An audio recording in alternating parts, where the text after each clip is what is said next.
Michigander, podcaster, and cryptid experiencer, John Knight. How's it going today, man? Hey, what's going on, man? How you doing? Not too bad. Absolute pleasure to finally get you on the show after talking as friends, I guess, behind the scenes for the past year and a half. I Yeah, originally was trying to start up a cryptid investigation team, and unfortunately, like a lot of good ideas that I have, not much ends up happening with it. But fortunately enough, you were one of the people that ended up hitting me up about it, and luckily, it started a friendship. So here we are now, man. absolutely. Yeah, I can't believe it's been a year and a half since we've been talking.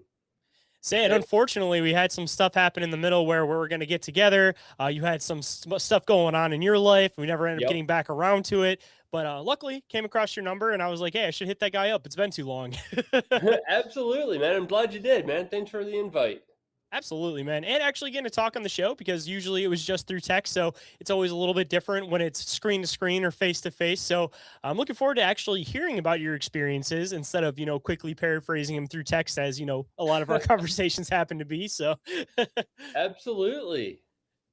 well, No, go yeah.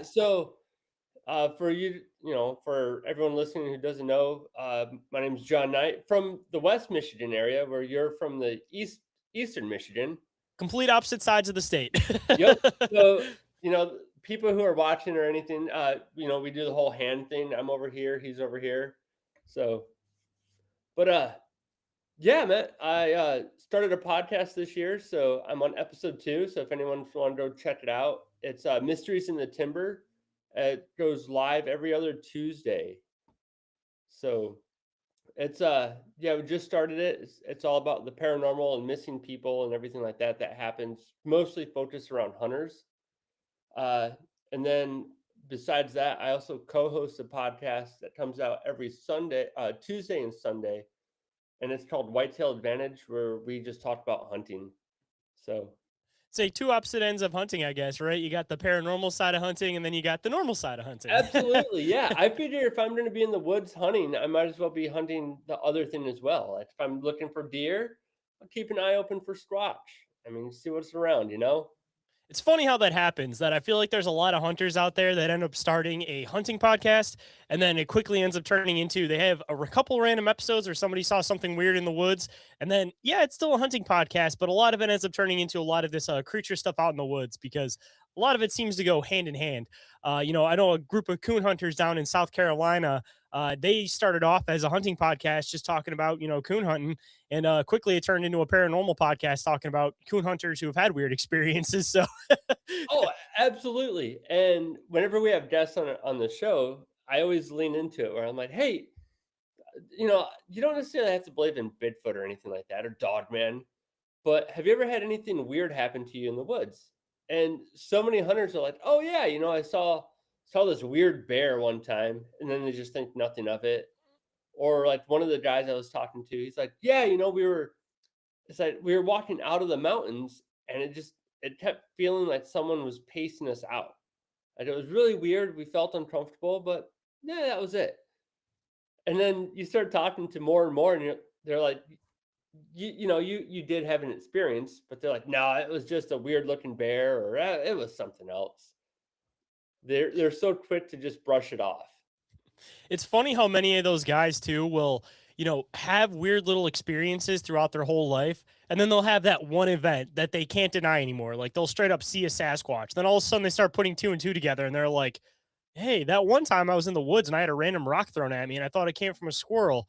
And that one weird time that I saw this tree that just got like knocked over and I just figured, maybe it was just rotting on the inside and the perfect bit of wind hit it or something. Like it's funny. It's like you parallel all this stuff. And a lot of the time it's like your mind rationalizes it quickly enough that you don't even end up thinking twice about it. So I'm like convinced that a lot of these hunters out here are regularly having experiences, but if it's Sasquatch, for example, everybody obviously knows how elusive Sasquatch is. So if you're not actually actively thinking about it or looking for it, who knows how often you might actually walk past these things. I mean, even simply just the concept of if something's not moving, a lot of the time your eye doesn't catch it. So there could be a Sasquatch 20 feet off the path, just standing really, really still next to a tree. And if it doesn't move or twitch, you'll walk right past it and not even happen to catch it or even see it. Like, Again, I'm convinced people are regularly having experiences and they just rationalize them out, don't think about them, and then it just takes a big event to be like, well, shit, maybe there was something in this area the whole time.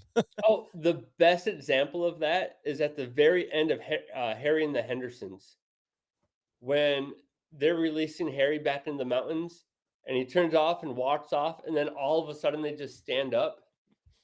And I've watched that scene so many times because I'm like, there's no way that they were there the whole time, but they were. Like you can see them crunched down and hidden, and then they all just stand up, and you're like, man. But that was like that movie when it came out in the mid '80s, I think, and I was just maybe 7 or 8 when I first saw that.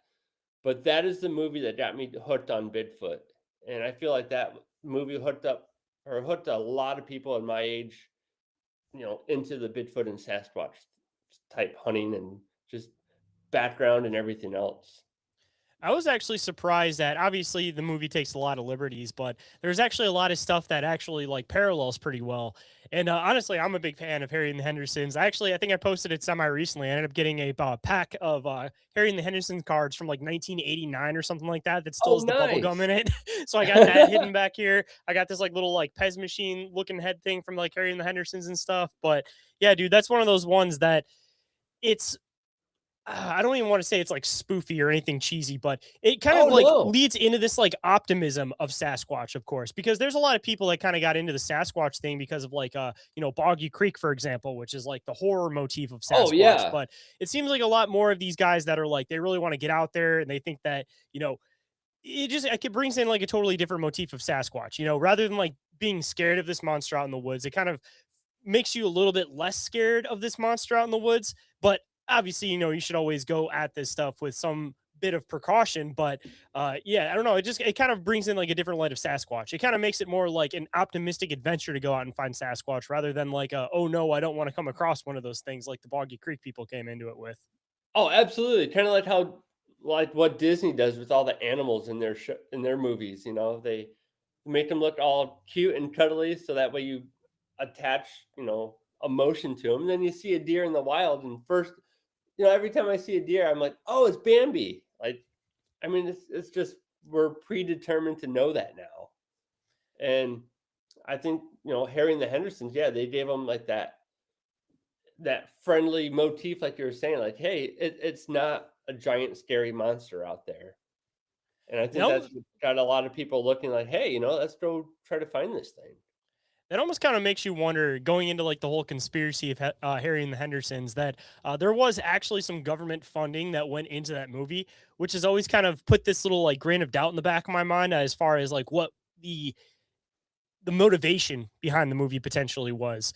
But if there is government funding that went into that movie and they kind of promote this idea of like the nice friendly Sasquatch, I wonder if it kind of like supports the conspiracy of like the whole like leave Sasquatch alone, they're not going to hurt you. Like it was almost like a propaganda film at the time because they maybe knew that people were starting to kind of come across Sasquatch and people were starting to really like congregate and actually try to figure stuff out. So one, if they make this Hollywood movie, they're able to like make it so that if people see it, they can almost like normalize it and make it so that people are more prone to walk away instead of like chase it like it's a scary monster. And then on the other side, you're also putting that fictional idea, I guess you could say, of like a Yeah. comical Sasquatch in people's minds. So then if somebody does have a Sasquatch experience and they go and they say, "Oh, I had this experience." Now since this is fresh in people's minds, they're going to go, "Oh, like in Harry and the Hendersons." And they're instantly going to rationalize it with fiction. Like I feel like that movie played multiple roles within like the whole motif of Sasquatch. And as much as I love the movie, don't get me wrong, I feel like there's some other agendas behind it just because of the government funding behind it. Because why else would the government fund that movie? Like that's so weird. Not saying they funded all of it, but there was a Yeah, little but bit of funding as far as government goes with that movie. oh, absolutely. Yeah. And I mean, love like love it or hate it, Harry and the Hendersons is one of those movies where like you said, you can see the pros and cons of both. You can see what the government is trying to do, and then you can kind of see like, okay, they're trying to make it where, if it, like you were saying, if you do see one, you're going to relate to it as a friendly, non-threatening thing. It could be Bigfoot, whatever. And then it's funny because now we have so many more reports of just like Bigfoot attacks, Dogman attacks, all this other crazy stuff. And I don't know, man. It's pretty wild. I mean, even the Dogman stuff. I mean, people are talking about that as like a modern thing, but I've been saying on the show for a while. I think people have been encountering Dogman as long as they've been encountering Sasquatch. It's just they didn't have that defined definition because when people are first encountering Sasquatch, they didn't even know what to call that thing. But if they see this other thing that's similar to it, they're going to call both of those things the same thing. But if you go back to some of these old reports, they talk about the more like baboon looking face or like the more muzzled looking nose to some of these things. So I feel Yep. like people have been encountering Dogman just as long as Sasquatch. It's just a matter of now we're able to kind of categorize them a little bit better because people are more open to talking about their experiences, and they can also say like that is a Sasquatch. This is something else that looks like a Sasquatch because we now know what this image of Sasquatch looks like. Exactly. Yeah. Well, I guess that's a perfect leeway into why I had originally ended up hitting you up. I actually did a show relatively recently with Drewski from Cryptid Warfare, and he was talking about how you guys had met up and you had talked about some of your experiences. And obviously, I knew that you had some experiences considering we are going to meet up and try to do this investigation team, which we could still definitely go out and do by ourselves, by the way. May I throw that in there? Oh, But I'd love absolutely. to get into some of your experiences, man, because I've heard you had some crazy ones out there, man. Yeah. So growing up, watching, like I said, Harry and the Hendersons, seeing the Patty video, I've always been a huge. I've just always been huge into Bigfoot. I've gone out into the woods. I've Last year was the first year I went out to Oregon, just hiking, wanting to see something. Right. I want. I'm a no or I'm a believer of Bigfoot, but I'm not a knower. I haven't seen anything indefinite yet. But I've always wanted to. I've always gone out looking for it, and I've always been huge into like the paranormal as well. Growing up, I never seen any of that stuff. I believed in it, but I never seen it. So growing up, I graduated high school. I joined the army. Uh, Shortly after high school, I deployed to Baghdad, and we were we were stationed out in Abu Ghraib, which is this famous prison out in Iraq. And I get in there and I'm like, oh man, this is crazy. This is my first deployment. I'm overseas. This is a prison that's just notorious for horrible, horrible things that's happened. And it was like walking in there as soon as you hit that prison, because we had to stay in prison cells and we just basically put plywood around it, painted it, and that was it. Try to make it look less of a dungeon. But just walking in there, you get this heavy feeling. And you're like, all right, this it's not right, but we're running operations out of here. We're doing all of this stuff. And Is the entire building inactive, or is part of it still actually used as like a prison? By the no, way, so just it throw there. was a bunch of tiny outposts, and it was still a prison to this day. Well, not I don't know about today, but when we were out there, it was still being used as a prison. But every night, like you'd hear people walking, and there'd be no one around. You'd have guards out walking. You'd have like your security element, but you'd hear people walking in your room, noises all the time. And it was always like we were talking about earlier, where it's like you try to just chalk everything up to a coincidence, and then you have that one final breaking moment where you're like, okay, this isn't cool anymore. And for me, it was I had just bought a laptop and I had it sent over, and I'm on it, and I pop it open. I have the night off. I'm not going to do anything. I'm going to throw in a movie, watch it, and as soon as I set the computer up on my bunk, I get ready to go up there and watch it, and my computer just shoots off the bed and into the ground. And I was like, "That's crazy! Like, what just happened?" And it was another like one of those. Oh, it must have been something. So I picked it up and I put it back on there, and just shoots off again. And I was like, "Nope, I am not doing this." And stuff like that would happen to everybody all the time. And as we were talking about it, you'd have people who would because we had bunk bed style beds, and you'd have someone laying on the top bunk, and the bunk would just start almost like rocking back and forth. and they'd be like, "Hey, quit, so and so quit kicking the bed," and you're like, "Dude, there's no one underneath it," and you jump off, and the mattress would still be flipping, and then it would just stop.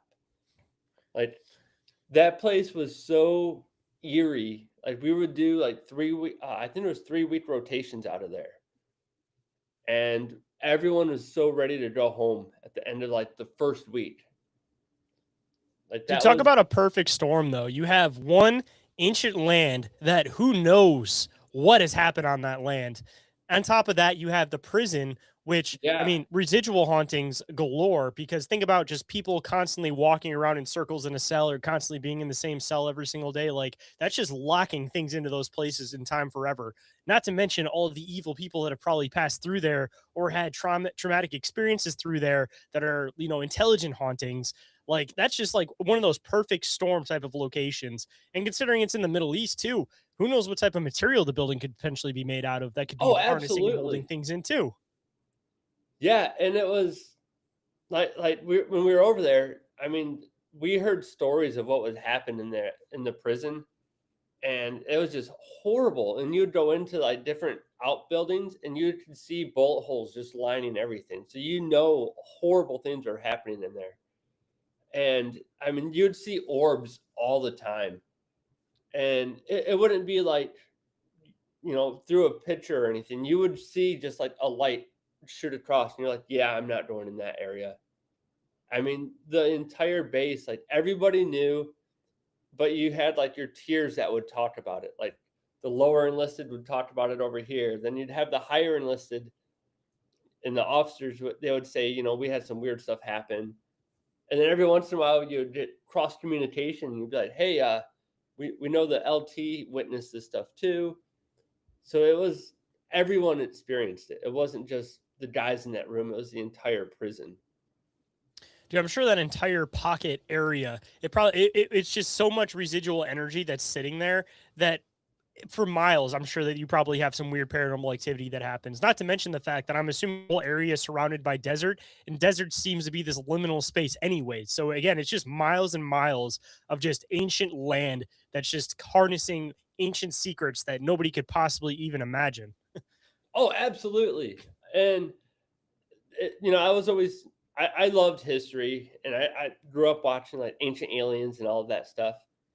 And during one of my deployments, we were running operations out of this base, and the Euphrates was right basically in the back of the camp we were at, and we were doing missions out of there. And my buddy, he was from Oregon, and he was a giant hippie, and we'd always make fun of him for it. And he's like, "Hey, come with me." And we're like, "What's up?" And he walks down to the river and just like runs his hand in it. And I was like, "Dude, what are you doing?" He's like, This river has been written about in every single Bible, and I mean, it's in the Quran, it's in the Bible, it's in everything. Like this is the river of life. It's the Euphrates." He's like, "I've never thought I'd ever be able to touch it." And he's just like going on about it. And I'm like, "Man, I never real." So of course, I had to bend down and touch it. And I was like, "Yeah, it's no big deal. It's water." But then, like looking back, I mean, you have Mesopotamia the Euphrates ran right into that, and like you were saying, there's so much rich history, and the Anunnaki came from there. We had the Baghdad battery that was found right outside of where we were working at, and it's a pretty historic site, and there's all sorts of weird, strange things that happen. I gotta ask, and hopefully this isn't too big of a sidetrack. Maybe it will be. Who knows? But considering that you were a soldier that was in the Middle East, this is always one of my biggest fascinations, and I always love trying to come across these stories. I know that they're usually repressed. A lot of the times they turn into whispers, but was there any stories that came across the base of anybody seeing anything giant like in the middle of the desert or anything, for example? Oh, so like the Kandahar Giants. Yes, and I found a couple other different stories actually. Nick from Tales from the Grid Square, he's actually cataloged a couple of different giant stories from the Middle East, but it always seems to be this common motif that they're these giant, six-fingered, red-haired, two rows of teeth giants. But yeah, if you've come across any of So those stories on the base, dude, I'd love to hear it. so in Iraq, we had reports of well, we had purple haired. Like we had local nationals out there with like a dark, almost reddish purplish hair, and they were substantially taller than most of the Middle Easterns. And so we'd always talked about that, and that was our, we'd joke around later about that was our Kandahar giants. But later on, when I was in Afghanistan, there's a lot of crazy things there. Not so much like, I mean, even those guys, who knows? They could have even shared some bloodline. You know what I mean? oh, Like it absolutely. could only be like 10%, but I mean, there might be some giant blood in them, man. Yeah, and what's crazy is my going to Iraq and just talking to some of the uh, the senior elders and stuff, the muhtars that are out there, and just hearing their history and being like, hey, because growing up, I was huge into hunting. So I'm like, hey, and you try to talk to people on subjects that you can relate to. So I'm like, hey, you guys ever hunt out here? What do you hunt? Blah, blah, blah. What do you like to do? And all the old people would talk about like all the like, oh yeah, we used to have lions out here and tigers and all the time. And then we had, these areas that we never went to because we were always told not to. And it was always some, there's either giants or there's some mythical thing there. And they would hear that and they just never went. And when I was in Afghanistan, one of the, we were doing an overwatch on a village one night, and we had known that this area was, that people had seen strange things in it, like around this town or this little village. And so we were sitting up there, we were pulling an overwatch on this village. We had 100% security set up, and we were just, shooting the breeze, just joking around while we're, watching this town at night. And one of my buddies brought up that movie, The Fourth Kind.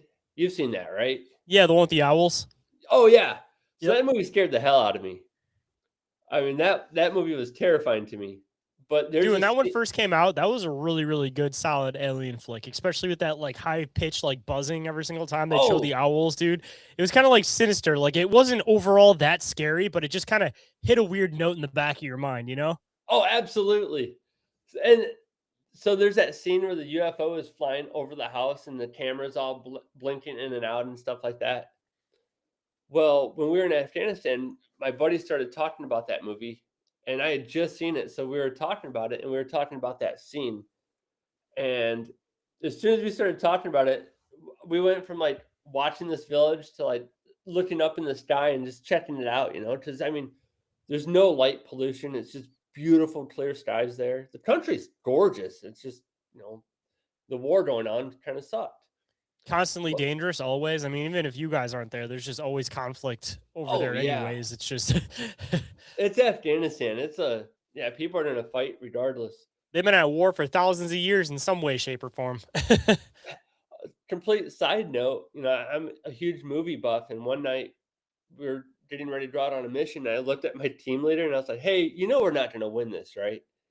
He was like, "What do you mean? Like that's the horrible motto to have."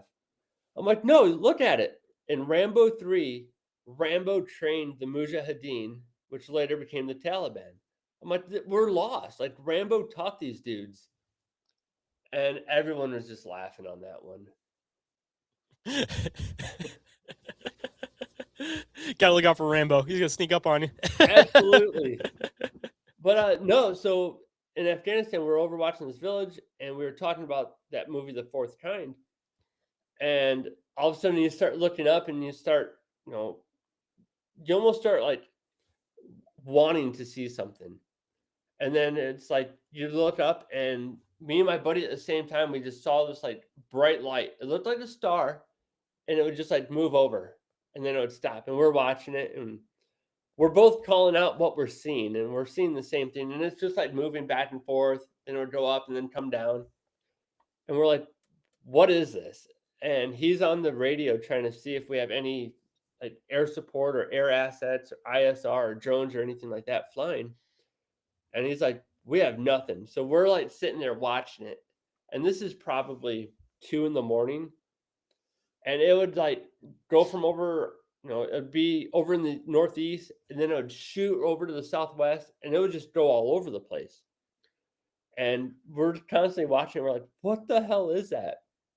And sun's coming up and it just disappears. And never seen anything like it since. Never had another experience like that. But it just me and my buddy, we still talked about it to this day. And we're like, what do you think it was? And it's like, I have no idea. You guys are putting thought and intention in, and both of you guys ended up manifesting that thing or calling it in Exactly. without even trying That to. and we've talked about that too. It's like, dude, what if that was it? What if we were just on the same wavelength and just manifested this thing up there and we're both just able to see it?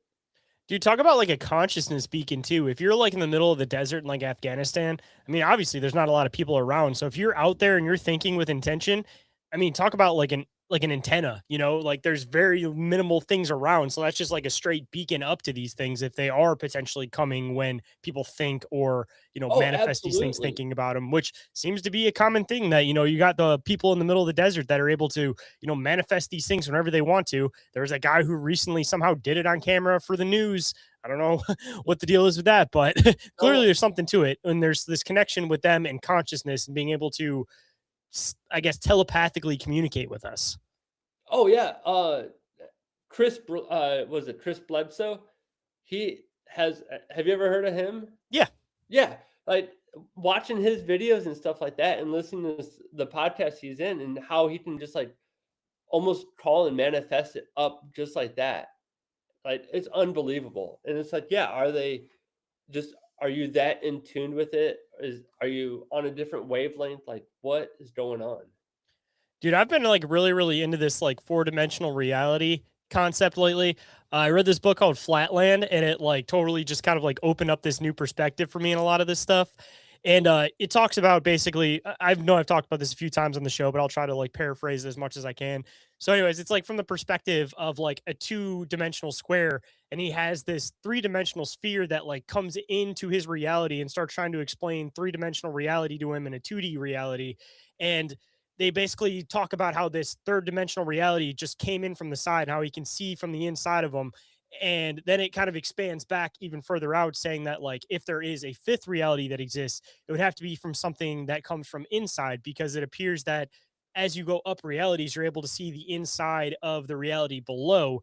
And this is a weird thing to kind of comprehend because we're, you know, third reality, kind of hard trying to understand like a fourth dimensional reality Oh yeah. concept. But if that is the case, that there are like inside and they're basically able to see us from this other viewpoint that we're not able to see, then if somebody thinks about them, it makes sense that they can basically just pop into this reality, because it kind of explains it in the book that if they're existing in this space that's in this 3D reality, they're looking at the 2D reality as this like flat thing in front of them, and they can essentially go in and exit whenever they want.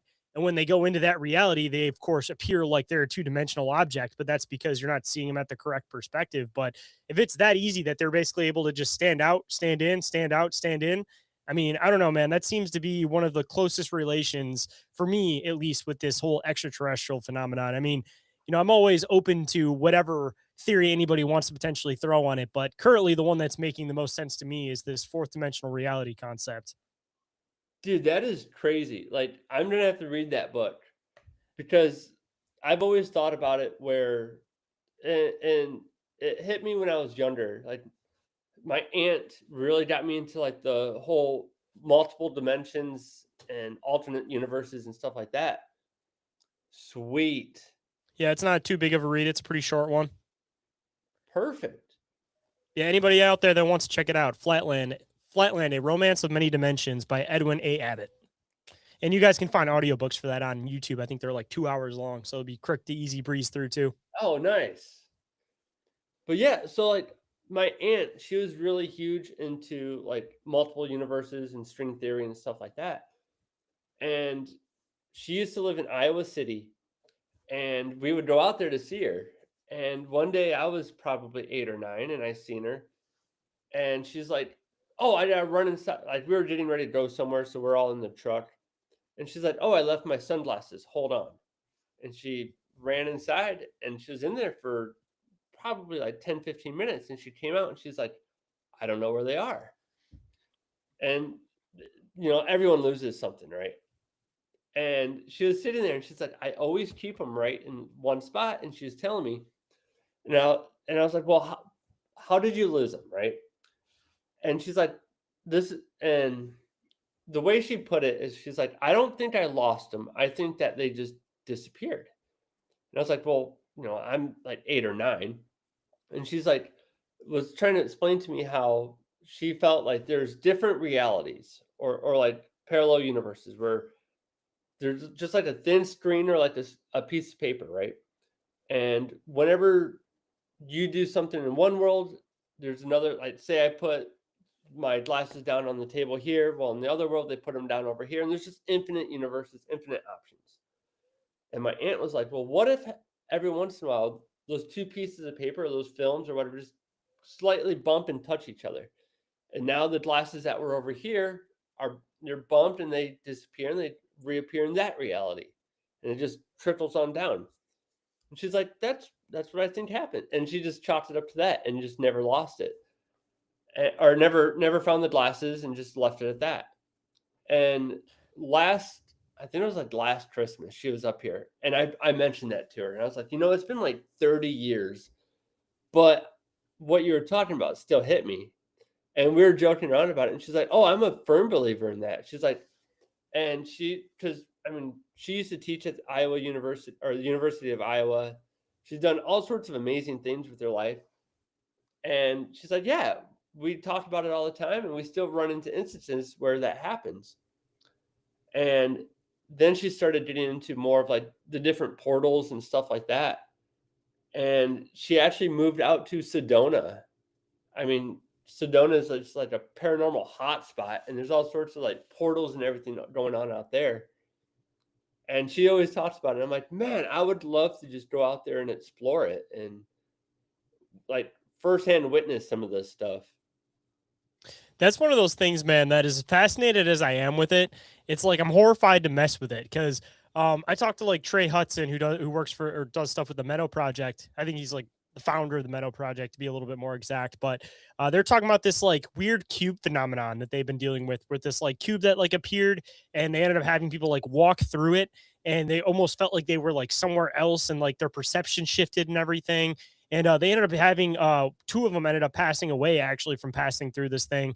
And I believe that there was one of them that had some type of like radioactive, some issue with like radiation or something like that coming from it. So I feel like it's one of those things that is, again, as fascinating as it is, I don't know if I'd want to mess with it just because of the fact that I don't think that our like physical bodies as we currently exist are intended to actually pass through these things, because Oh yeah. even getting into weird things like the Philadelphia experiment, if you're within this 4D reality, obviously like the laws of physics are going to work a little bit differently. Like, maybe things aren't necessarily as physical, so you are able to pass through things. It's this more like metaphysical type of reality, because that's what I was kind of saying, that it appears that you can see the inside of the lower dimensions as you continuously keep going up. But the problem is, if you shift back, or if your body isn't intended to function in that reality, then you get into stuff like the Philadelphia experiment, where as soon as you shift back to this third reality, all of a sudden now your arm is inside of this piece of wall, or your stomach's, Exactly.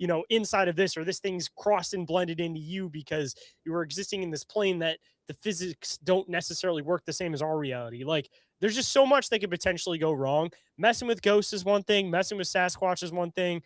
Aliens, I guess that's a whole other story. But like, if I know that there's like a portal area and I could possibly pass through it, like maybe I'll throw some rocks at it or something, man. But like, I don't know if I have Right? the balls to actually try to even mess with that fourth reality type of stuff. Is, again, as fascinated as I am with it, I'll research it for days, but Oh I don't know if yeah. I want to do practical experiments on it. I wouldn't mind. I would try as long as I had like a backup plan, that like a rope around my waist and have you like a bunch of people on the other end just to pull me back out. Like, hey, I'll go in for 2 minutes and pull me right out.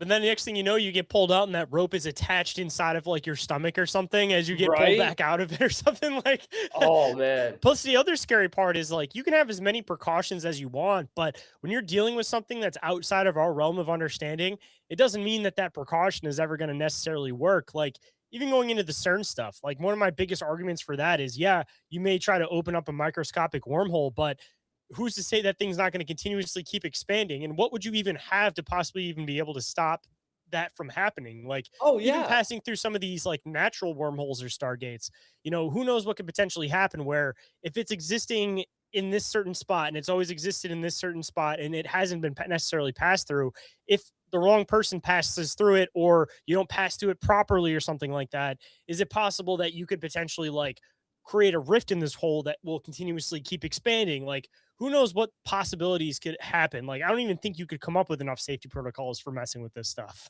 Oh God, no, not at all. And then you're messing around with something you have no idea. Like, okay, you might know.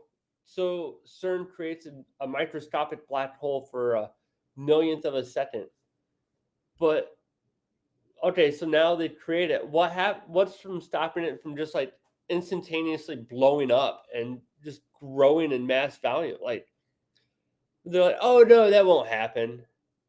Well, how do you know? Like, yeah, I'm not a big fan of what happens on its what goes on at CERN, and especially even like oh, the place down in Tennessee. Oh, they're Um, open about it. They say they're trying to open up a rift to oh, I another know. reality. That's That, yeah. What's the name of that place? Brain farting on it. I've said this a million times. oh, I know. Is it Anchorage or something like that? Anchorage, Tennessee, or something? Oak Ridge, Oak Ridge. That's it. Yep. the Oak Ridge National yeah, that place. Yeah, man, I'm good on all messing with all that type of stuff. I mean, even in general, man, like who knows what you could potentially even let through and how it would even potentially function in our reality. Because if you're dealing with like a fourth dimensional being and getting into even some partially biblical stuff, like the descriptions of angels definitely sound like some fourth dimensional beings. And every single time anybody has an interaction with an angel, it's not like they sit down in front of them and say, "Oh my gosh, you're so beautiful." Like they fall down in fear because these things are horrifying. Like if that's the good things potentially coming from a 4D reality, who knows what the bad things are potentially coming from a 4D reality? Like if these angelic beings are Absolutely. looking out for us and people are still falling in fear as they're saying, "Don't fear me, I'm here to help." Like I'm good. I don't even know if my mind can fathom those things on the other side, man. Like talk about a mental break. Like Yeah, I mean, and then trying to describe it to somebody else. I say you do witness it, and it's just indescribable. You're not going to be able to describe it or put it into words, and it's just breaks your brain. yeah, absolutely. So, also too, man, diving into some of your experiences, I know that you've had some dogman experiences, if I'm not mistaken, right? In Michigan? Uh, yes. So it could have been a dog man. It was one of those where I think it was, but I'd never seen anything. And what it was is being an avid bow hunter and just out hunting all the time anyways. I was on a hunting trip and Southwest Michigan here. I sitting all day in the woods and it's I mean, seeing nothing. It's just a boring day and getting ready to get out, I'm getting down and you just hear this like we have owls out here and everyone who has like had the Bigfoot sightings and stuff, they're like, "Oh yeah, it sounded like an owl, but not really. Sounded like something trying to mimic an owl." I heard that, and that was my first thought. I was like, "Oh, like this could be it. Like this could be my moment." But then you just blow it off. And you're like, "No, it can't be that."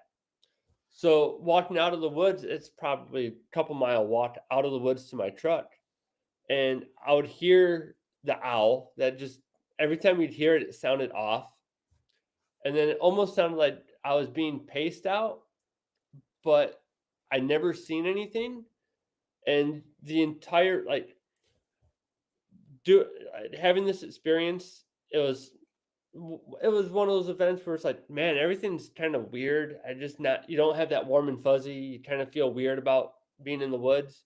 Like that infrasound feeling, like you kind of Yeah, get like that heavy, like dread, uncomfortable feeling. exactly. Where you're like, something's not right here. Did everything I'm get just getting silent too?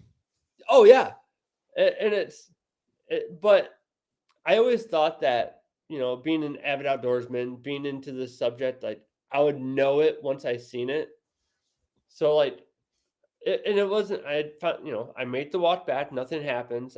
I'm in my truck and I'm starting it and I'm like, that was just so weird. And it's like you look back on it, and at the time I didn't notice that there was no sounds. Like there was no insects, there's no birds or anything like that. Usually you'll hear turkeys, it's going up to roost at night. You'll hear the just all the natural noises of the forest. And this is October, so there's still bugs and leaves and squirrel. I mean, and walking out, there's just nothing. And it doesn't really hit you until afterwards. Like, I'm in my truck getting ready to go home, and I'm like, "Man, that was so weird." And you just kinda, like, it weighs heavy on you for a moment, and you're like, you almost wanna go back out there, but at the same time, you're like, "You know what? I'm not feeling it right now. I'm gonna go home." And the rest of the night, you just had, like you were saying with the infrasound, like, that just heavy, almost sorrow on you. You're just like, "Man, like, I'm in this slump. Like, I don't know what's going on." And after a good night's sleep, I felt better the next day, and it took me a long time to hunt that area again, and that was probably 2 years ago now, and I was actually out there tonight hunting it, and you're out there and you always think about it. You're like, "Man, you know, it could happen again," but that was my one and only Bigfoot Dogman encounter thing right there. Dude, it's so crazy to think that every single time you go out there, every human, man, you think that you're the alpha predator. You know, in general, humans think they're the alpha predator of everything. But you get out there, no matter who it is, man, it doesn't matter. If you're out there hunting, like you're just a big clumsy fuck compared to everything else out in that woods, man. Because no matter how much like deer urine you put on yourself, no matter what you do to cover your scent, everything knows you're there. They clearly are not afraid of you. That's why you actually come across animals. That's why you hear insects. That's why you see all of these things. Oh, But yeah. then it takes a Sasquatch coming through the area or some of these other predators, and you realize that the bugs get silent. Every single thing gets silent. And then you realize that, again, you're not really the alpha predator out there. Like everybody is fully aware of you being there. You're just a clumsy, fumbling around fool compared to everything else out there. The true alpha predators are the ones that are making the bugs be silent. Like in no Oh, world would a absolutely. Sasquatch ever attack a bug, but that just shows how much dominance they truly have over the forest. Oh, for sure. And I mean, it's going out there, yeah, you're the apex predator. Oh, I'm gonna hunt whatever. When I was out west, I'm chasing black bear, and it's like, yeah, I'm gonna do this. But then you get out there, and you're like, man, like, especially in the Pacific Northwest, like those mountains are just completely different. And you're like, you know what? Like, I can see why Bigfoot or Sasquatch can hide in these timbers and you'll never see them. I mean, and it's out there. It's a lot. The timber and the terrains are a lot different than out here, but still, like, I mean, every place you go, you're like, I could definitely see how a Bigfoot could live here and not be detected. I mean, I always throw in too, everybody wants to talk about food source. I mean, if these things are taking down deer, I mean, how many would they realistically need to take down to be able to feed a family for a week? Because, a lot of the time we look at food standards from the aspect of a human, which obviously we're way more gluttonous than we need to be. We eat a lot more food than we would ever actually need to out in nature. Like, I think they've said like people could probably go, what, out in nature eating like one meal a day and be more than fine sufficing for themselves. Oh, So we look absolutely. at these areas and we think that like, oh yeah, Sasquatch couldn't survive out there because there's no way a population of humans could survive out there. And yes, these things are a lot bigger than us, but realistically, when you break it down, I feel like they would probably eat around the same amount of food that we would normally, but for themselves for that size. So if they end up taking down maybe like 2, 3 deers a week, I bet you it's more than enough to feed their entire family unit because as far as calories go and what they're doing, they're probably using the exact number. And they're not just sitting around and just eating for fun like how Oh, humans would. So you've never seen an overweight Sasquatch, that's what right? I'm saying, man. Like they're eating exactly the calories that they need. And I'm sure that they retain calories a lot differently because I mean, it seems like they're not necessarily nocturnal or awake during the day. They kind of do this thing where they're like active and then not active, almost like how a cat does, or like, even like a lion or like a panther or something like that. They do this thing where it like they lank around and like conserve energy so that they don't need as much calories. But when they need it, they kick in and they burst and they hunt and then they relax and they chill out the rest of the day. And it seems to be kind of the same with Sasquatch that, maybe their calorie intake isn't nearly as high because they do this thing where they're kind of lazy and don't really burn much calories. And then they burn calories to get some food. And then they go back to just being lazy and trying to burn as little calories as possible and taking constant like cat naps throughout the day. Yeah, oh, yeah. Just like any apex predator, they're going to, you know, they're not gonna waste calories. They're not going to, just aimlessly burn calories to do it. They're gonna be, direct on what they wanna do. They're gonna, you know, take down like you're saying, Bigfoot. Bigfoot's gonna take a two deer. Yeah, two deer could probably feed a Bigfoot family of, for a couple days, but they're not going to waste anything either.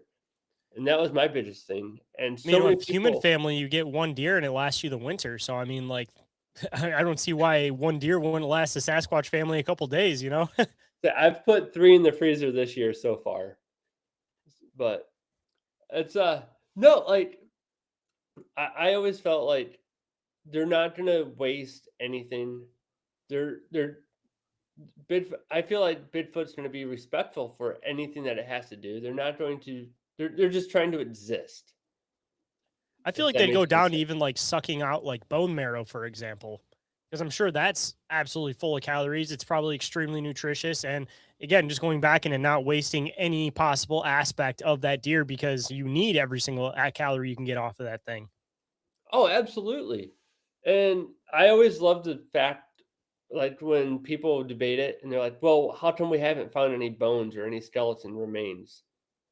And it's like, how many how many millions of black bears are in the wild in the continental America? I mean, we have a huge population here in Michigan. How many people have ever gone out and found a bear skull or bear bones? Like, you don't. And what's unique about it is white-tailed deer will shed their antlers every year, right? So in theory, there should be hundreds of thousands of antlers all over the roads and the woods, But once they shed it, the rodents, the squirrels, the rabbits, the mice, I mean, they all go to that because it's basically like a creatine that they eat, and it's all or keratin, that's what it is. And it helps the squirrels, the rabbits, helps all the rodents with their teeth, and it's nutrition for them. I think porcupines and stuff even eat like the actual bone marrow out of stuff like purposely. Oh Like they'll yeah, split bones in half and absolutely. eat the marrow out of the inside of it. And I I mean, have going some back to the Sasquatch thing, you bring in the intelligence factor, and who knows what the potential burial rights could be. I mean, it's not even just humans that do that. I mean, elephants will have ancestral graveyards that they'll bring their ancestors to and bury their own ancestors. So, if we're seeing it in things like elephants, we see it in things like humans. We could even be potentially see things like this in dolphins. I don't know if people have ever actually looked into see if dolphins have some type of burial rights, considering they seem to be semi-intelligent. But the reason you never come across a Sasquatch body is if they're always living in these little groups or tribes, there's not really very many off that are off solo. If they simply just have some form of burial rights, you're never going to find a body. absolutely. And I mean, I for me, I knew the Pacific Northwest was huge, but you don't appreciate the vastness until you're there. And you're like, okay, even if there was 100 of them within this one mountain range, like I would never. There's places out there where man has never even stepped foot. And how are we saying that? Oh no, there's no creatures out there. There's no Bigfoots out there. Say, not to mention like caves, rock cliffs, different places that people have never been able to get up to. Like these things clearly have like immense strength. They have the metatarsal break on their feet, which means that they can climb a lot easier than we can. So, I mean, even just having like a little weird cliff face off the side of something in the middle of some vacant area of woods, like, if you see like a little cave, like how many people are actually going to end up figuring out how to get up there, especially if it's in some weird spot. But if you're a Sasquatch that has immense strength with possible climbing abilities. I mean, you could have like a little nook that you're hiding on the side of a cave, on the side of a in a cave on the side of a mountain. Nobody ever finds you. Oh, absolutely. And I mean, look at mountain goats. Like they have hooves and they can climb sheer cliffs. Like what's stopping Bigfoot from doing something like that, you know? I mean, I've even thrown if these things could potentially be living in caves, look at their strength compared to ours, just simply off of some of the boulders that people get chucked at them. I mean, how hard would it be for them to possibly have like a little like room or area or a house nook tucked into like a cave, and whenever they don't want people to come by, they just roll a boulder in front of the door and you walk right past it and never even notice it's there. Absolutely. And as a I'm human, you never be able to move it, but two Sasquatches, boom, move it right over, no problem. Yep, like a Fred Flintstone door. Just roll out, roll Exactly. back, done. Because I mean, they're always when they were doing all these like old like mining expeditions and things, they're always coming across weird things inside these caves, even beyond like Sasquatch. I mean, you had all these weird, like humanoid looking creatures. I mean, the Van Meter visitor ended up coming out of a cave. Oh I mean, yeah. who knows what could potentially, how far one, these tunnel systems could potentially go. And two, I mean, of course, if you have these endless potential places for coverage, I mean, looking at our ancestry, I mean, humans have always gone into caves until we started actually developing like housing and stuff. So, why wouldn't something that seems to be of the same thinking process of us not do the same thing? If there's already these pre-made shelters that draw no additional attention because they're naturally there, why wouldn't you take full advantage of that? Especially if they lead through these cavern systems. That's the other thing too. You go into one of these cavern systems, and if something is potentially living in there, it might know 5 other ways out. So just because you come in the cave that it happens to live in doesn't mean you're actually going to come across it. Because if it hears somebody coming in this way, it doesn't mean it's not going to come out 10 other different ways going out the back. Exactly. Once we step foot in the forest, we're in their home, and they know it better than we do. And if they That- want to get out of somewhere, they're going to. Like That's what that's I'm all there saying, is man. to We're it. clumsy. Everything can smell us. I mean, simply just off of that, like everything that's existing out in nature can smells us and knows that we're coming from a mile away. So Oh, absolutely. And then I was recently talking about this on, I don't even remember if it was on this show or on Bizarre Encounters, but I was listening to this psychology podcast, and they were talking about this whole idea about like traumatic households, how a kid's brain, when they grow up in a traumatic household, that they'll develop to be in this fight or flight response. So they'll be very spatially aware, but they may not necessarily have the best book smart memory because their brain has always been trained to be in this fight or flight response.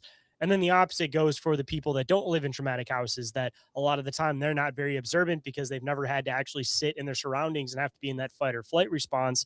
But they have a lot better memory when it comes to like book smart things and whatever else. So if you kind of look at that transition into Sasquatch, that these things have always existed out in nature, having this fight or flight response, their brain has adapted to that. So they're a lot more spatially aware than we could ever possibly comprehend. So the second you're 2 miles away from these things, dude, they already know that. It's not that they're less intelligent than us. It's just that they developed in this fight or flight response where they're so spatially aware that we would never even be able to get to that point. And again, we're going to sit and say that they're less intelligent, but again, they're able to survive out there and they know that we're coming from a mile away. So Oh, and a great example of that is look at your dog, right? If you're if you're driving home from work, I know with me anyways, I would drive home from work and my dog would know, like 2 minutes before I would get home. Like before my kids would even see my truck, the dog was already pacing back and forth at the door. And it's just they have that connection I've seen and experiments where they'll do that at different times too. So it's not even yep, just like a schedule that you come home at 4 o'clock every day or anything. It'll be like they've done experiments so somebody will come home at like random hours every day, and their dog still like knows somehow that they're about to be coming home. Like they have this like telepathic connection almost. absolutely. And we just look at a dog like it's a pet. There's some people are like, oh yeah, this dog has this personality. Then others, I mean, there's labs that run tests on dogs, and we're saying that they're not smart animals, but yet how are they connected to us in this way, where they know that they know when we're going to be home before anyone else. What's stopping Bigfoot from, having the same type of connection to just humans in general? So like, oh, we know that humans are coming into this area, but they know it, half an hour before we're there. See, I think everybody and everything has this natural, I don't even want to say it's telepathy, but maybe kind of partially a good word to kind of put it. This natural like telepathy, but as humans, like we've pushed so far into technology where we stop looking for these like natural signs of things. Like every animal seems to know when it's about to rain. Every single animal knows when there's about to be a bad storm. I feel like people have these same abilities, but it's a matter of we've like tuned ourselves away from them so far that we just don't hear them anymore, even though they're still there. Like we've spent so many generations just looking at the TV to see what the weather is, looking at our smartphones, that Absolutely. we lost this natural ability that we have that connects us all, that almost like kind of puts this natural feeling. And my best assumption for this is like gut feeling. I think we still have some residuals of this. This is why, like, when you go around somebody you've never met before and you just get this gut feeling that there's something off about them. And then later on, you end up figuring out that they're this awful person. They're putting up this like fake facade.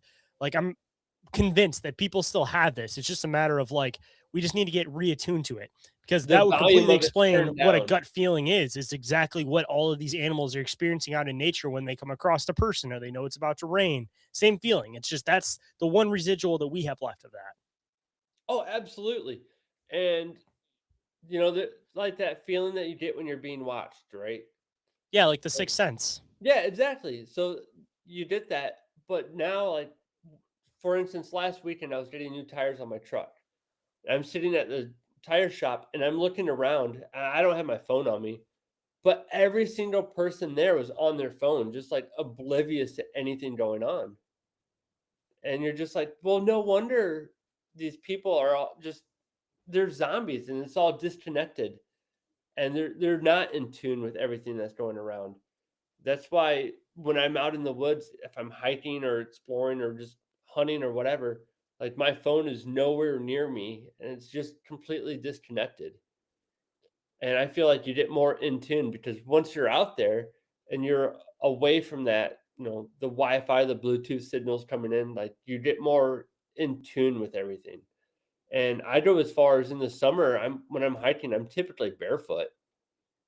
I mean, and it's just to be able to get grounded and back into like that natural state. I do the same thing. But that's just because I enjoy being a hillbilly. If I'm being totally Oh, dude, honest with you, yeah, same here. I'm just trying to church it up a bit. See, any opportunity I get during the summer to not wear shoes, I'm more than happy to take it. Oh, dude, absolutely. But I mean, honestly, though, just getting grounded with nature and actually getting that connection back though ends up making a big difference because when people actually learn to do that, that's when they start actually having these like really true experiences. And there's a huge faction of Sasquatch researchers that are like hellbound determined that they say that the best research you'll ever have is when you're disconnected from any type of equipment. And they're convinced that it's either like the smells or the buzzing or something that comes from it. But some of these guys, dude, have had some crazy experiences simply just going out there with like a flashlight and like their survival things and not bringing a Oh, camera, yeah. nothing. Well, that's like so you you're going out, you're gonna film to try to find Sasquatch or Bigfoot. You have all this camera gear and everything like that. And what one day I was sitting here watching a documentary about it, and it hit me. I was like, wait a minute. We used to have working dogs in the army that were able to smell out phones. So they would smell for the phones. And I'm like, but it's a phone, right? It doesn't have a scent. Each phone is different. How do the dogs know what to smell for? And it's the actual what they train the dogs to do is sniff out the it's like the certain chemical that's in the camera lens of your phone. And they can smell that. So that's how the dogs are finding the phones. It's through a chemical in the camera lens. And then it's like, okay, well, now you're walking out into the woods with a film crew with a camera lens this size. And what's to say like Bigfoot can't smell that? He might, Not to and mention infrared. I mean, you could literally be exactly. looking at giant red lasers that are just shooting through the woods, and Sasquatch is like, "Yeah, I'm going nowhere near that." Oh, absolutely. And that's the thing, like, being in the military, you'd throw on your night vision and just everything lights up. You have IR lasers, strobes, flashlights, everything. But you take off your night vision and it's just dark. But you flip it on and everything's lit up. People are just pointing at different stuff. And you're like, okay, like, yeah, what if they can see in that IR spectrum? Then there's no hiding from them. They're going to see us coming way before we even notice they're out there. Like I was saying, even developing in that fight or flight response, I mean, they could catch any like slight movement from like a half a mile away. Cause like who knows how potentially focused in their eyes could be. Who knows? I mean, already just assuming off of the fact that they're a lot bigger than us, their eyes are gonna be a lot bigger. So their eyes are gonna take in a lot more light, assumably. So they're gonna have a lot more reflecting off the back and be able to see better anyways. So if you have that on top of the fact of again, they might catch any slight little movement from a half a mile to a mile away. Yeah, again, you're never going to catch up with these things Oh, unless you catch one by mistake because it's distracted over here doing something for 2 seconds, which a lot of the time it seems to be that, or it's the roadside crossings because that's like that liminal space where there's no coverage. It's like, either you run or if there's anything coming, it's going to see you. There's nowhere to hide. That's the only time exactly. that people ever come across these things are in places where you really can't hide. or edges of fields where they think they're hidden for a second, but they might, actually be moving for 2 seconds. Yep, it's never like you very rarely hear of someone actually having eyes on a Bigfoot for a sustained amount of time. It's always those quick glimpses, or you see them briefly, and then if they're throwing stuff at you or whatever, it's just quick flashes. And I think there's a documentary out there like the beautiful glimpse of Bigfoot or something like that, or flash of beauty or something like that. And they just talk about like every time you see him, it's just in a quick glimpse or a flash. It seems like a And lot of the stuff they do is very like military tactic too. Like one of my experiences that I had with these things was crossing through this creek where nobody was around at around 3 o'clock in the morning, and then coming back along the same line, and there was a giant footprint that was across my footprint. And I was talking to somebody about this, and they said that this used to be like a tactic during Vietnam that they used to do to trip up soldiers, where they would completely stay silent. And they'd stalk a soldier, and they would purposely like put a footprint across their footprint so that the person would become over paranoid and end up slipping up. And then that's when they would come in and attack. But going off of what I was just trying to say, like these military tactics, I mean, you look at the whole like guerrilla warfare tactic that, you have this group that's in the center. You don't have a lot of numbers. You have maybe like 3 people and there's like 10 in the center. What's your best method in order to look like there's a big number of people that are actually surrounding that force? You all will throw things from different angles and you constantly shift around and move. oh, So it looks like there's absolutely. bigger numbers. So it seems like, again, this is another one of these military tactics that Sasquatch is pulling off where there might be potentially two of them, but if they're constantly moving and making different noises and throwing different things from different areas, it sounds like there's 10 of them out there, but there's only actually two of them. Like, again, just another weird military tactic these things happen to use. Oh, yeah, absolutely. I mean, it's, we can sit here and speculate what they are. I mean, I dream about it all the time, what they are. I go back and forth of they're just a wild primate, or they're the missing link. I go back and forth all the time. And Wes says it best from Sasquatch Chronicles. We're not going to know until we have one tied up in a garage somewhere. Like, we don't know what it is, but for me, I always felt like at first it was just a giant primate. And then after listening to so many stories, and especially how like the orbs, like a lot of orbs are related with Bigfoot sightings. Like for me, I feel now that Sasquatch is more of like almost like a little g god over a forest, or like over the forest lands. And that's why he can, or they can just like almost like blip in, or like pop in, be sighted real quick, vanish off, and with the orbs and everything like that. It was really hard for me to come up with that and truly believe that, because I don't want it to be that. I want it to be like that physical creature that's out there 24/7. But in my mind, I see it as almost like a little g god over, looking over the forest and the lands in general, because they're not just spotted in the Pacific Northwest, or in the mitten where we are, but like you have reports anywhere from Arizona, like the deserts of Arizona and Texas and New Mexico, out to Appalachia. They're out there, like they're everywhere. And I just think it's a residual little g god who watches over everything. See, I've tossed so many different ideas, and I'm not necessarily in any specific camp because it's just, again, it's such like a hard thing to answer that I don't want to ever, put all my put all my coins in one basket or put all my eggs in one basket. But um,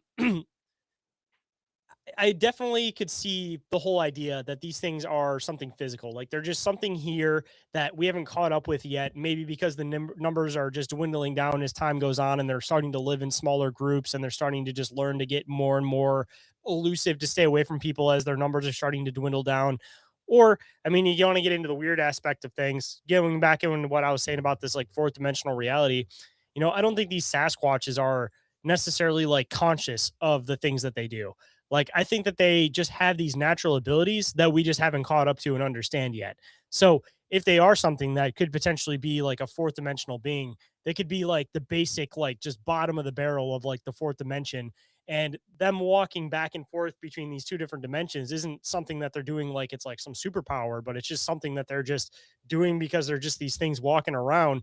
And if you're looking at it from that perspective, I mean, it could totally make sense why these things kind of pop up, one, all over the world, two, how they seem to like almost be timeless, that they haven't changed through time, is because they could be existing in this fourth dimensional reality where like time doesn't exist. So they are literally like stepping in and out of time. And that's why these things have never actually changed. And it's not, again, that they're doing it out of like some superpower. It's just they're doing what they naturally do without really thinking about it too much. And the reason I'm saying that, also going into this whole like orb thing, there seems to be this like connection with orbs and like portals, that when the consciousness or whatever like the being is, or the entity that's transferring through, goes through a portal, going into even some of like Trey Hudson's stuff, where I was mentioning those people going through the cube, they talk about how like people will like show up as these like orbs and like shift around these different areas. Like I wonder if like when you shift over, if like that's the means that the vessel has to like transport in order to go back and forth between these two different realities. So if you're looking at it from that perspective, the connection with orbs going into UFOs, the paranormal, cryptids, anything, potentially be just the fact that these things are coming from a different dimension or another reality. And that's what they appear to look like as they're transferring back and forth through these different places. It's not that they're all the same thing, it's just that the means of how they get here is the same. Oh, absolutely. No, I could definitely see that. Like it's the I mean, there's so much that we don't know that we can make up so much stuff about it. Like, oh, I think this is how it would be. But looking back at it, like the fourth dimension that you're talking about, like that just I really want to read that book because that would answer so much stuff or so many questions, you know? Like, well, what about, you know, why is it why is Bigfoot doing this or questions of orbs or anything like that? And that book just sounds like it would answer a lot of those questions and make it where, yeah, like you were saying, you can see the dimension lower than you. You just can't look up. If It that gets makes into any some sense. weird philosophical stuff too towards the end, where like the fourth third dimensional being tries to go into the second dimension and like tell everybody that the third dimension exists, but they all basically like suppress the information. So if you're looking at that as like a reflection of like our society, that there might be some people up top that know that these fourth dimensional beings exist, they just kind of keep them a secret. And if these things pop up, they're like, no, you're crazy, you didn't really see what you think you saw.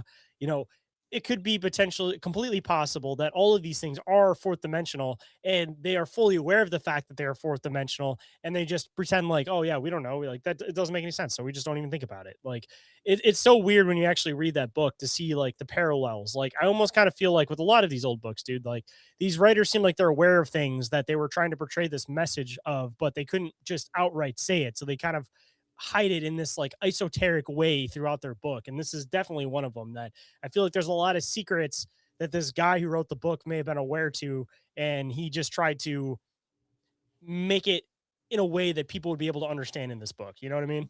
Yeah. Oh, absolutely. Hide the message or hide the answer in plain sight, basically. Exactly. Because they even talk about like the gospel of the third dimension and stuff. And like they kind of bring it into this like religious idea towards the end of the book too. So like I said, it gets really, really weird. I recommend anybody that's really into this like whole fourth dimensional reality and trying to understand this concept, definitely should go and check that one out, because it's a really good spot to start to kind of get like the step down perspective to try to be able to understand the next one up. But again, even going into fourth dimensional reality, I mean, we can create all of these different metaphors for how we describe how it works, but I don't think our brains will ever be able to fully comprehend even how basic shapes would work.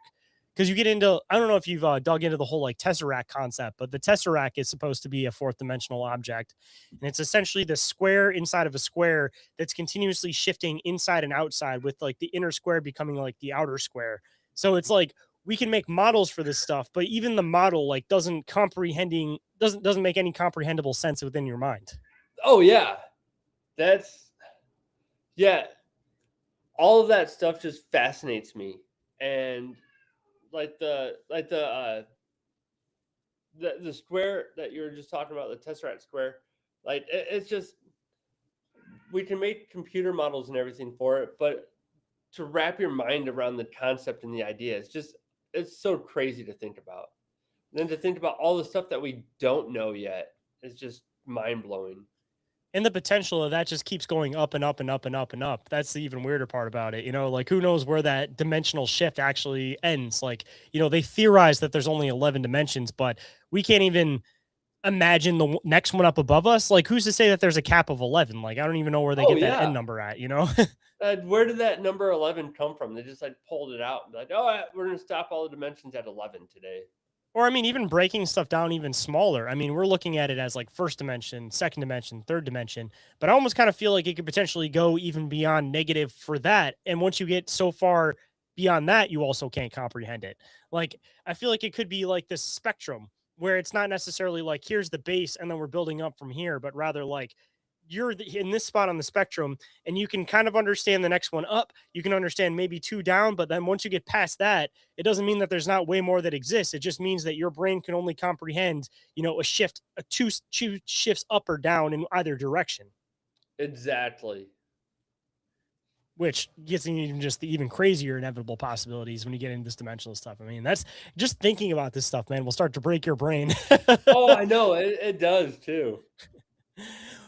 Oh, well, man, I guess kind of starting to wrap up towards the end, and I would love to have you back on for another conversation. Maybe potentially even be able to get out on a cryptid adventure in the process of it and have some more back and forth that we can have as far as having an adventure together on that one. But I always like to end the show with some words of wisdom. So if there's any words of wisdom you might want to bestow on the listeners today, man, what might it be? Uh, my words of wisdom are unplug. From your phone. Go out. Get get into the nature. Go out and go on a hike.